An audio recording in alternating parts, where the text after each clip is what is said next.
حضرت سیدنا ابو سعید خدری رضی اللہ تعالیٰ سے روایت ہے کہ نبی کریم صلی اللہ علیہ وسلم نے فرمایا کہ جمعے والے دن کیا ہے غسل کرنا واجب ہے، اور امام شافعی رحمۃ اللہ تعالیٰ علیہ بھی اور امام بخاری رحمۃ اللہ تعالیٰ علیہ بھی فرماتے ہیں کہ جمعے والے دن غسل کرنا کیا یہ واجب ہے، لازمی ہے، ضروری ہے۔ جو جمعے کے لیے آئے اس کو چاہیے کہ غسل کر کے پھر آئے۔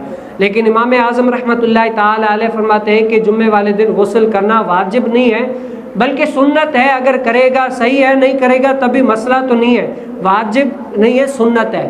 اور یہی طریقہ ہے، آج جمعے والے دن جو میں اور آپ غسل کر کے آتے ہیں یہ سنت مبارکہ ہے، تو اس کی اہمیت کو سمجھے۔ جمعے کے دن غسل کر کے پھر مسجد کے پاس جلدی بھی آنا ہوتا ہے، ہم صرف اپنے مطلب کی باتیں یاد رکھتے ہیں۔ تو کیا ہے، جب جمعے والے دن غسل کر کے مسجد کی طرف جلدی آئیں گے نا تو آپ کو اللہ اس کے رسول کی باتیں ملے گی، دین ملے گا، شریعت ملے گی۔ اور آج بھی آپ دیکھیں کتنی ساری ایسے باتیں اور حدیث مبارکہ، کتنے سارے احکامات جو ہم نے سنے پہلے نہیں پتہ تھا۔ تو کیا اس سے دین بھی آئے گا، کچھ نہ کچھ ہماری نالج میں بھی اضافہ ہوتا جائے گا اور انشاءاللہ پورا ہوتا جائے گا۔ آج ہم نے اللہ تعالیٰ کے فضل و کرم سے ایک مکمل باب پورا ہو گیا جس کا کہ کتاب الاذان، اس کی تقریباً 150 حدیث مبارکہ تھی، وہ آج 150 کی 150 الحمدللہ مکمل ہو گئی۔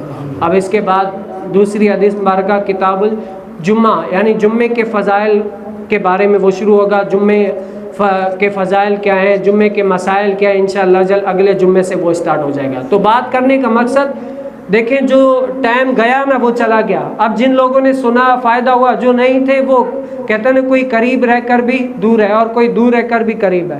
اب اسی لیے اب جو گیا وہ گیا، اب جو آ رہا ہے نا اب اس میں کوشش کریں کہ یار ہم جلدی آئیں گے، کچھ نہ کچھ دین سیکھ